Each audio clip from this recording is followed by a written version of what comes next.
सरकार ये कहती है कि हमारे पास तो बहुत सिलेंडर हैं, फिर ये लंबी लंबी लाइनें क्यों लग रही हैं? और उसमें भी कहा गया है कि पैनिक होने की जरूरत नहीं है। पैनिक क्रिएट करने की कोशिश की जा रही है मुल्क में। नहीं, ये सब कौन अफवाहें उड़ाते हैं। प्रधानमंत्री जी ने बहुत साफ तौर से बताया था कि पैनिक नहीं होना है, हमें तैयार रहना चाहिए।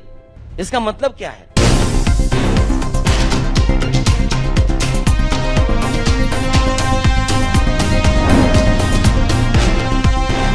नमस्कार, मैं हूं तमन्ना और आप देख रहे हैं द संकेत लाइव। आज हम बात करने वाले हैं उस मुद्दे की जो इस समय हर घर, हर रसोई और हर पेट्रोल पंप तक पहुंच चुका है दोस्तों। क्योंकि एक तरफ सरकार कह रही है कि देश में पेट्रोल, डीजल और एलपीजी की कोई कमी नहीं है। देश के मुख्तलिफ हिस्सों में भी ऐसी चीजें देखने को मिली जहां पैनिक क्रिएट करने, उस बारे में शायद बात करेंगे उनके साथ कि किस तरह से लोगों को समझाया जाए कि हमारे पास वाफिर मकदार में कोटा है और ऐसी कोई प्रॉब्लम अभी तक भारत में नहीं हुई है। देखिए, परसों ऑल पार्टीज मीटिंग भी हुई है, उसमें सारा जो डाटा दिया गया है, सारी ब्रीफिंग की गई। हमारे पास कितना स्टॉक है, अभी तक हमारे पास 60 दिनों का स्टॉक है। और दूसरी तरफ जमीन पर लंबी लंबी लाइनें दिखाई दे रही हैं। लोग गैस सिलेंडर भरवा रहे हैं, पेट्रोल टैंक फुल करवा रहे हैं और माहौल कुछ वैसा बनता नजर आ रहा है जैसा हमने कोरोना के समय देखा था। तो आखिर सच क्या है? क्या वाकई कोई संकट आने वाला है या फिर ये सिर्फ अफवाह और डर का खेल है? सबसे पहले आपको बताते हैं कि मामला शुरू कहां से हुआ। दरअसल उत्तर प्रदेश के मुख्यमंत्री योगी आदित्यनाथ ने गोरखपुर में एक कार्यक्रम के दौरान लोगों से अपील की कि वे संयम रखें, अफवाहों पर ध्यान न दें और बेवजह गैस सिलेंडर या पेट्रोल डीजल का स्टॉक न करें। ईरान और इजराइल के बीच में, ईरान और अमेरिका के बीच में जो युद्ध चल रहा है, पूरी मध्य पूर्व एशिया पूरा उससे प्रभावित है और पूरी दुनिया ही लगभग प्रभावित है। कुछ लोग हैं अव्यवस्था पैदा करने का प्रयास कर रहे हैं। जब आपकी बारी आएगी, आप तक रसोई गैस पहुंच जाएगी।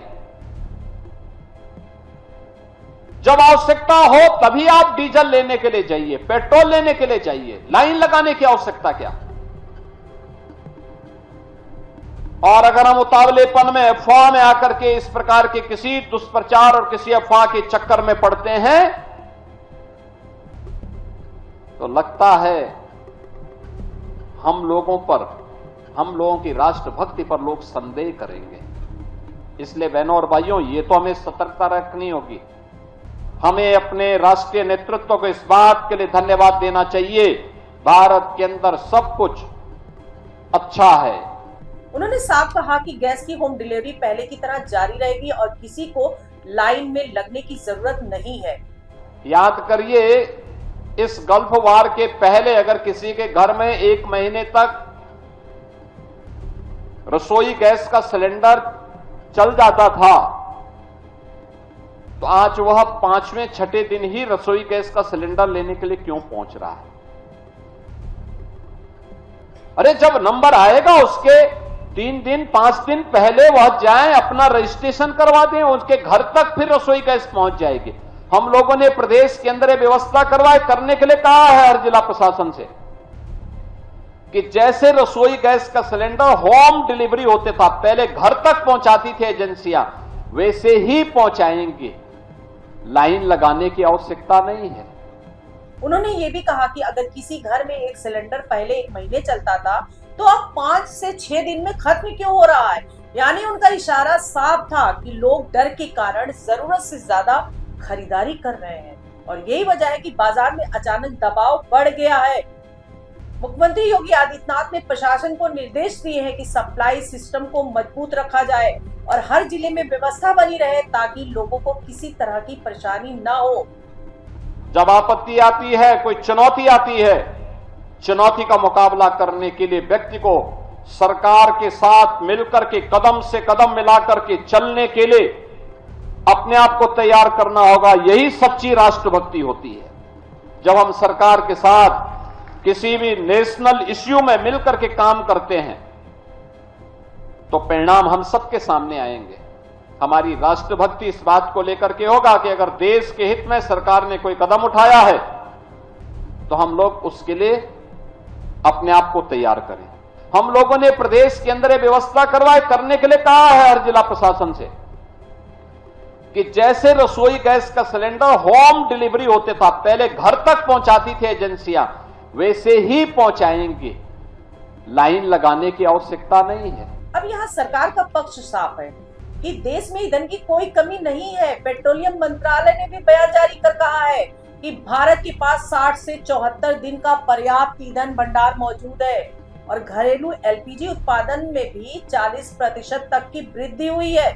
वासियों को बताना चाहती हूँ कि हमारे पास लगभग सालाना 26 करोड़ टन कच्चे तेल को रिफाइन करने की कैपेसिटी उपलब्ध है और ये मैं इसलिए बताना चाहती हूँ क्योंकि पिछले 2 दिनों से हमने देखा है कि कई सारे क्षेत्रों में रिटेल आउटलेट्स या पेट्रोल पंप के बाहर लाइन देखी गई है और पैनिक बाइंग भी ऑब्जर्व की गई है।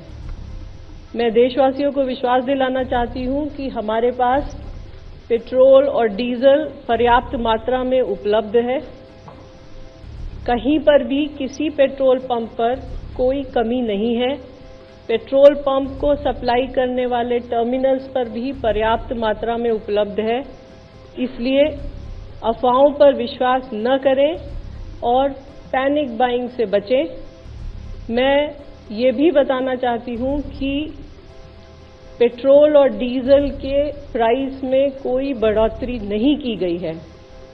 अतः मेरा आप सभी से आग्रह है, कृपया अफवाहों पर ध्यान न दें। इसी तरह घरेलू पीएनजी कनेक्शन भी भारत सरकार की प्रायोरिटी में सबसे ऊपर है और वहां पर 100% पीएनजी सप्लाई दी जा रही है। इसी तरह ट्रांसपोर्ट के लिए यूज होने वाली सीएनजी की मात्रा भी 100% कंज्यूमर को उपलब्ध कराई जा रही है। आप लोगों के माध्यम से मैंने पहले भी बताया है कि पीएनजी एक्सपेंशन पर भारत सरकार का जोर है और इसीलिए इसी क्रम में कई सारे स्टेप्स भी लिए गए हैं। बहुत सारी कंपनियों ने बहुत सारे इंसेंटिव्स जैसे फ्री गैस 500 रुपये तक की या सिक्योरिटी डिपॉजिट वेवर जैसी चीज़ें अनाउंस की हैं। राज्य सरकारों को भी लिखा गया है और उन्हें भी 10% कमर्शियल गैस एलपीजी एडिशनल देने की बात की गई है। यानी सरकार ये संदेश देना चाहती है कि स्थिति पूरी तरह नियंत्रण में है और घबराने की कोई जरूरत नहीं है। लेकिन कहानी का दूसरा पहलू भी है, क्योंकि जैसे ही ये बयान आया उस पर राजनीतिक प्रतिक्रिया भी तेज हो गई। समाजवादी पार्टी के प्रमुख अखिलेश यादव ने मुख्यमंत्री के बयान पर तंज कसते हुए कहा कि ये बात मंच से नहीं बल्कि उन लोगों के बीच जाकर कहनी चाहिए जो धूप में लाइन में खड़े हैं और परेशान हो रहे हैं। उन्होंने ये भी सवाल उठाया कि अगर सब कुछ सामान्य है तो फिर लोग इतनी बड़ी संख्या में लाइन में क्यों लग रहे हैं। सरकार ये कहती है कि हमारे पास तो बहुत सिलेंडर हैं, गैस बहुत है, एलपीजी बहुत है, फिर ये लंबी लंबी लाइनें क्यों लग रही हैं? और फिर आपका 14.2 किलोग्राम का जो आपका सिलेंडर था वो अब आपने 10 किलो का क्यों कर दिया? आपको जानकारी होगी, गोरखपुर में लाइन थी, लाइन में आगे पीछे होने में झगड़ा हो गया। लखनऊ में लंबी लंबी लाइनें हैं और फिर देश के प्रधानमंत्री on the floor of house कहा कि हो सकता है कोरोना जैसी परिस्थितियां आ सकती हैं, हमें तैयार रहना चाहिए। इसका मतलब क्या है? इसका मतलब हम क्या समझें? यानी अब ये मुद्दा सिर्फ सप्लाई का नहीं बल्कि भरोसे का भी बन गया है, क्योंकि जब लोगों को भविष्य को लेकर अनिश्चितता महसूस होती है तो वे खुद ही अतिरिक्त खरीदारी शुरू कर देते हैं और यही मनोवैज्ञानिक इस पूरे घटनाक्रम में देखने को मिल रहा है। अब अगर हम इस स्थिति को गहराई से समझें तो इसका सीधा संबंध अंतर्राष्ट्रीय हालात से है, क्योंकि इस समय पश्चिम एशिया में ईरान, अमेरिका और इजराइल के बीच लगातार तनाव बढ़ रहा है दोस्तों, और इसका असर दुनिया की ऊर्जा सप्लाई पर पड़ रहा है, खासकर स्ट्रेट ऑफ हॉर्मुज़ जैसे महत्वपूर्ण रूट पर जहां से दुनिया का बड़ा हिस्सा तेल गुजरता है। वहां स्थिरता का मतलब है कि सप्लाई कभी भी प्रभावित हो सकती है और यही खबरें जब आम जनता तक पहुंचती है तो उनमें डर पैदा होता है और लोग भविष्य की आशंका में आज ही ज्यादा खरीदारी करने लगते हैं। इसे हम पैनिक बाइंग कहते हैं और ये पूरी तरह मनोवैज्ञानिक प्रक्रिया होती है। और सवाल ये है कि भारत में क्या वास्तव में कोई कमी है? तो सरकारी आंकड़ों के अनुसार फिलहाल ऐसी कोई स्थिति नहीं है, लेकिन ये भी सच है कि अगर वैश्विक संकट लंबा खिंचता है तो असर भारत पर भी पड़ सकता है, क्योंकि भारत अपनी ऊर्जा जरूरतों के लिए काफी हद तक आयात पर निर्भर है। और अब यहाँ एक और महत्वपूर्ण पहलू है, और वो है सूचना और अफवाह का फर्क। क्योंकि आज के समय में सोशल मीडिया पर कोई भी खबर बहुत तेजी से फैलती है और कई बार अधूरी या गलत जानकारी भी लोगों के बीच डर पैदा कर देती है। और जैसे ही कहीं से ये खबर आती है कि तेल की कीमतें बढ़ सकती है या सप्लाई रुक सकती है, तो लोग तुरंत प्रतिक्रिया देने लगते हैं, और यहाँ स्थिति हाल के दिनों में देखी भी जा रही है। अब सवाल ये भी है कि क्या सरकार को ऐसे समय में अपने बयान और संचार को और सावधानी से रखना चाहिए, क्योंकि जब प्रधानमंत्री या कोई बड़ा नेता ये कहता है कि हालात चुनौतीपूर्ण हो सकते हैं या कोरोना जैसी स्थिति से निपटने के लिए तैयार रहना होगा, तो उसका असर सीधे जनता के मन पर पड़ता है। दुनिया में जो कठिन हालात बने हैं, उनका प्रभाव लंबे समय तक बने रहने की आशंका है। इसलिए हमें तैयार रहना होगा, हमें एकजुट रहना होगा।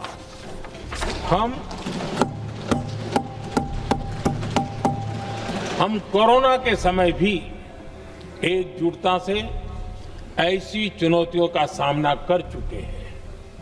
अब हमें फिर से उसी तरह तैयार रहने की आवश्यकता है। धीरज के साथ, संयम के साथ, शांत मन से हमें हर चुनौती का मुकाबला करना है, और लोग उसे गंभीरता से लेते हैं। यही वजह है कि कुछ लोग मानते हैं कि ऐसे बयान देने से पहले उनके संभावित असर पर भी विचार करना जरूरी है, क्योंकि इससे अनजाने में पैनिक की स्थिति बन सकती है। अब अगर हम इस पूरे मामले को एक संतुलित नजरिए से देखें, तो यहाँ 3 बातें साफ नजर आती है। पहली ये कि वैश्विक स्तर पर हालात वाकई तनावपूर्ण है और उसका असर पूरी दुनिया पर पड़ सकता है। और दूसरी ये कि भारत में फिलहाल सप्लाई की स्थिति नियंत्रण में है और सरकार के पास पर्याप्त भंडार मौजूद है। और तीसरी ये है कि आम जनता का व्यवहार इस समय सबसे बड़ा फैक्टर बन गया है, क्योंकि अगर लोग डर के कारण ज्यादा खरीदारी करते हैं तो अस्थायी कमी की स्थिति बन सकती है, भले ही असल में कोई कमी ना हो। इसलिए विशेषज्ञ भी यही सलाह दे रहे हैं कि लोग अफवाहों से बचें और जरूरत के हिसाब से ही खरीदारी करें। नहीं, ये सब कौन अफवाहें उड़ाते हैं। प्रधानमंत्री जी ने बहुत साफ तौर से बताया था कि पैनिक नहीं होना है, जमाखोरियों को चेतावनी दिया है, राज्य सरकारों को आह्वान किया है कि कोई इसमें होर्डिंग ना करे, पैनिक क्रिएट ना करे। भारत सरकार पूरी तरह से स्थिति का नियंत्रण में पूरा रखा हुआ है और आम लोगों को तकलीफ नहीं होने के लिए टॉप लेवल से बॉटम लेवल तक प्राइम मिनिस्टर साहब खुद कॉन्टिन्यूसली मॉनिटर करते हैं। और प्रधानमंत्री जी के साथ में जितने जो टीम है, सबको इस काम में लगाया है कि कोई हमारे जनता तकलीफ ना हो, इसके लिए पूरा सावधानी भड़कना चाहिए। अब अंत में सबसे बड़ा सवाल यही है कि क्या आने वाले दिनों में स्थिति और बिगड़ेगी या फिर सब कुछ सामान रहेगा दोस्तों? और क्या सरकार का भरोसा सही साबित होगा या फिर लोगों की आशंका सच निकलेगी? और क्या हमें सच में डरने की जरूरत है या फिर ये सिर्फ एक मनोवैज्ञानिक प्रतिक्रिया है? अपनी राय कमेंट में जरूर बताइएगा दोस्तों। आज के लिए इतना ही, नमस्कार।